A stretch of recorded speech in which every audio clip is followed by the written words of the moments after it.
What's going on, true believers? And it's Thursday. You know what that means. Top five Thursdays. And this might as say episode or top five I got for you. Players not in the Hall of Fame. Don't know why, but they're not in the Hall of Fame. So again, as the rules state, if this is your first time watching, these are my top five. They're gonna be very debatable. But this is why it's fun. So you could chime in on the comments who you think should be the top five, or who you think I'm missing, or do you have your own top five, stuff like that. So without further ado, let's start this big boy off at these this intro. Let's go.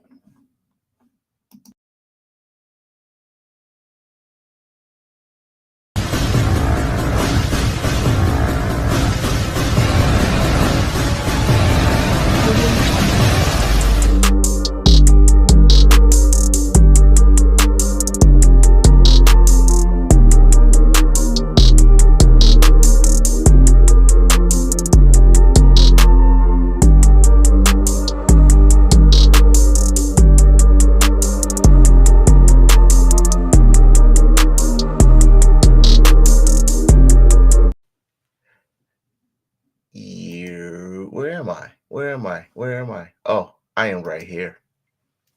What's going on? So, again, this is Top 5 Thursday. Players not in the Hall of Fame, or not yet, as of recording.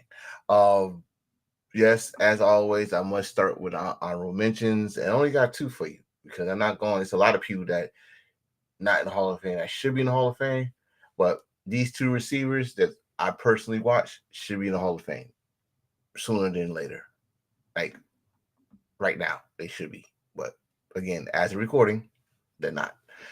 So as I always do, let you know my two honorable mentions, and goes something little something like this.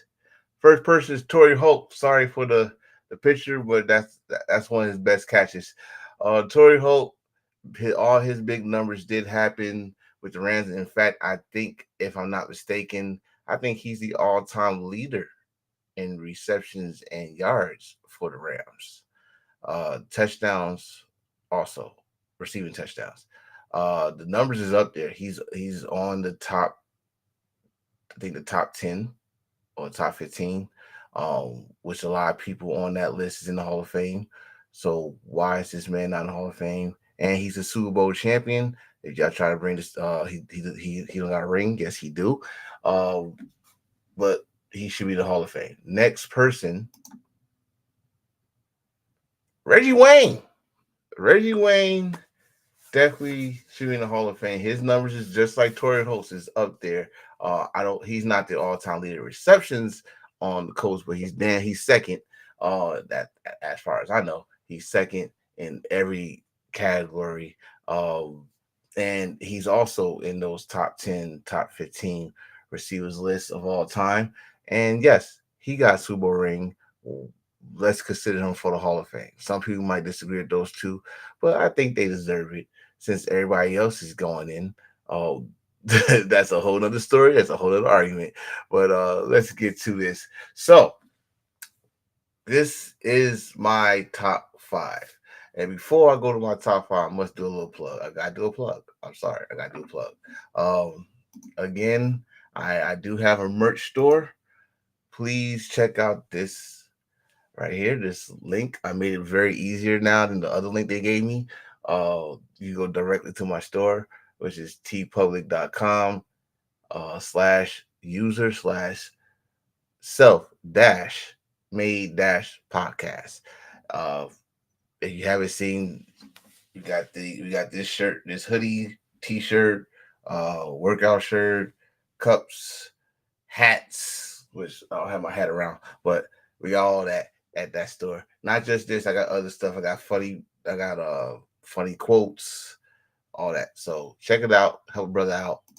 And that's all I gotta say to that. So let's get to this top five. So, ladies and gentlemen, boys and girls, I've been arguing this for many many years. I wonder why. What's the qualification to be a Hall of Fame? Is it longevity? Is it made an impact that still resonates to this day in football? So this top five is gonna be a little questionable. But I always say this every year. Why is it Roger Craig in the Hall of Fame? Why? If you want to go with rings, I think he got three. He got three rings. He got three rings. You want to go with that? What impact did Roger Craig did? Oh, you can't beat the first ever to go 1,000 yards rushing and 1,000 yards receiving in the same year. Now it's a requirement now, but he was the first to do it. And we talking about in the 80s where it was supposed to be just running, but that was it. That was the most important part of the West Coast offense, and I will get to that later on this list. He was one of the interests that gave Joe Montana a longevity too. Joe didn't just have Jerry Rice; he had Roger Craig. Uh, he had two tight ends within his career that gave him longevity. Then he had another receiver named um, who Lord, he had another receiver named John Taylor. But Roger Craig was the focal point of the West Coast offense. And I asked the Rams. Y'all know that highlight. Y'all seen that highlight against him and the Rams, and he high need his ass that which to me is a Hall of Fame play. High need his ass to the end zone. But why is Roger Craig not in the Hall of Fame? Come on, someone give me a good excuse. What? Because he's not in the top 10 no more. He was in the top 10 as a retirement. He was in the top 10 in rushing. He in running backs. The running backs, I think he was at least top five in receptions and with almost running backs. But he's not in the Hall of Fame. It's unfortunate. Like I said, three-time Super Bowl champion. Come on, pull him in. Jesus Christ. My next candidate. Uh, I know his career was short, but his numbers was untouchable. It's unfortunate that his career was short because I think he would have been another talk. Y'all put Randy Moss and y'all put Terrell Owens, but I think hell and Chris Carter, but I think their numbers wouldn't touch Sterling Sharp. Sterling Sharp before Marvin Harrison did it or before Henry Moore, Sterling Sharp had a reception record for a season, not once but twice. He broke it twice. I think probably back to back seasons, if I'm not mistaken. Sterling Sharp, uh, if you think about it, was the boost that Brett Favre needed in his career. Uh, Sterling Sharp had Don. I don't want to mess up his name. Um, I'll just call him Magic Man, but he was still breaking records with him. You could not stop. Sterling Sharp was one of those receivers you didn't see back in the day that was physical. Yeah, early '90s receivers was not physical like him. Like, don't get me wrong, Jerry Rice would take a 5-yard slant and take to the house, but constantly going to the middle, Sterling Sharp did, and would blow past you, and would beat. He would beat you on the fly, beat you on a five and in, a five and out, a 10 and in, a post corner, a slant. This dude was remarkable. And unfortunately, his career got short. But if you go to the Hall of Fame, a lot of people that's in the Hall of Fame, there's a lot of people in the Hall of Fame that career got caught short, but they still in the Hall of Fame. Why Sterling Sharp is not in the Hall of Fame? I need this answered. Gail Sayers, Terrell Davis, they in the Hall of Fame. Why is this man not in the Hall of Fame? Sterling Sharp, the brother or the older brother of Shannon Sharp, Unc, should be in the Hall of Fame. Next person. He was a key member of the Steel Curtain. Why is it LC Greenwood in the Hall of Fame? Before they start recording sacks, I think if they started recording sacks probably in the beginning of the '70s, I think he'll be in. I think so. But without recording sacks, he was a key member, or if not the second most important member of the Steel Curtain defense. Any Steeler fan, please correct me if I'm wrong. I got a whole bunch of uncles who tell me this, so please correct me if I'm wrong. Then they're wrong. But he was the second member that you will remember at the Steel Curtains behind Joe Green. And let's not forget what he did in Super Bowl. I think that Super Bowl 10. This man took down Roger Craig 4 times. If they was recording sacks back then, that would have been the record. And it hasn't. It just keep it real. It hasn't been touched. Now the record right now is 2.5 or 3.5 sacks or 2.5 sacks. Reggie White. But if they were recording sacks in the Super Bowl back then, 4 would have been the record, and LC Green would have had it. LC Green also, again, if rings matter to get in the Hall of Fame, which it don't, but it's a good focal point to get in there. He has 4 of them.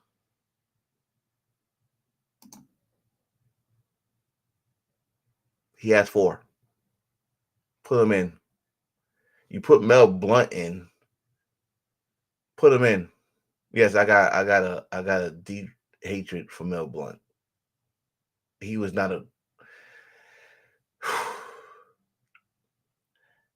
That's a whole different show. But though it's. I think LC Green, in my opinion, should be in the Hall of Fame. He's another key person for the Steel Curtain. My next person is another defensive guy, and they call him the Judge, Lester Hayes. Before there was Revis, before there was Dion, and the same era where Mel Blount was slamming people on their head before they got. That's just why they do the bump and run rule, because of Mel Blount. That's why I say But this guy right here, also, if Mel Blount's Hall of Fame, this motherfucker needs to be Hall of Fame. Yes, yes. If you go through the video, all you gonna hear about stick 'em. But it was the Raiders who didn't use stick 'em. But Lester covered his whole body in it. Okay, but he was still a shutdown corner. He's a 2-time Super Bowl winning shutdown corner. And when he got teamed with Hayes, he's Hines. He's Hayes. Hines. That was a lethal combination of cornerbacks, which won them the Super Bowl, upset Super Bowl against Washington. But before then, Hayes was shutting down people and had this stance that he was not afraid of no one. No one. And a corner that hits. Oh, that's what he hits. He hit. You cannot be part of that Oakland/LA Raiders team and did not know how to hit. Mm-mm. Yes. Lester Hayes, the Judge, multiple-time Pro Bowler. Like I said, 2-time Super Bowl MVP. I understand. I think there is a Raiders bias with the Hall of Fame. I think so. I think so, because there should be a lot of them in the Hall of Fame. It should. I mean, goddamn. It should be a handful. A handful that should be the Hall of Fame. Lester Hayes should be one of them. That's all I gotta say about that. Last but not least, Cincinnati fans go like this, because remember I was talking about West Coast offense. Okay, so when you say West Coast offense, everybody think of Joe Montana. He won the 4 Super Bowls under the West Coast offense. In fact, he won one of them against this guy that I'm about to put in here. But I call Ken Anderson the Godfather. He's the Godfather of the West Coast offense. Yes, it was this Super Bowl right here where Joe Montana got his first ring under the West Coast offense. But the West Coast offense was born in Cincinnati, and Kent Anderson used to run it. Kent Anderson, MVP and comeback player of the year in the same year. Kent Anderson, who's I think he still is the all-time leader, if I'm not mistaken, or at least when he retired, he was the all-time leader in all the quarterback statistics in Cincinnati. He was, I think, probably still is top 15 at least. But when he retired, he was in the top 10. Kent Anderson revolutionized the West Coast offense. Joe Montana perfected it. Does that make sense? Ken Anderson revolutionized the West Coast offense for Bill Walsh when Bill Walsh was the offensive coordinator for Cincinnati. He could have been what Joe Montana became if Bill Walsh would have been the head coach of Cincinnati. But Cincinnati didn't want Bill Walsh, and the San Francisco 49ers took him, which means the West Coast offense went with Bill Walsh. It was still part of Cincinnati playbook, don't get me wrong, but Joe Montana mastered it. Ken Anderson revolutionized it. I know I've shown only pictures of him in Super Bowl against 49ers, but you got to understand, this dude was around before the Saints had stripes on their helmet. I mean, it just said Bengal. And he's not in the Hall of Fame. This is what I mean by impact. This is the guy that was the first quarterback to go with the West Coast offense. Impact. That still runs through this football modern day as we speak, as we see a lot of offense do. They do the West Coast offense. So I did have one more honorable mention. I forgot. I'm sorry. Mark Gastineau for the Jets made sacks. The defense alignment's touchdown. When he used to sack you, he used to do this stupid dance. They used to piss off people, but hey, you got to stop them. Just like you say on touchdowns, you got to stop him making a sack. And you stop him making a sack, you won't do that stupid dance, right? He had the all-time leading single-season sack record. Where it got broken, and then it got tied, and now it's almost everybody can get 20 these days. But yeah, I forgot to mention Mark Gastineau. I'm sorry. I wish I could put a little asterisk Mark Gastineau. But yeah, that's my top 5 of people that should be in the Hall of Fame. Trust me, there's much more. And if you believe that I didn't put somebody on here, put in the comments. Put in the comments. Hell, put in the comments your top 5. I would love to see it. But I am out of here. This was top 5 Thursdays. Next Thursday, I do not know. So stay tuned. Until then, I'm your boy Enforcer, Mr. Attention Getter. And I must say, bye-bye.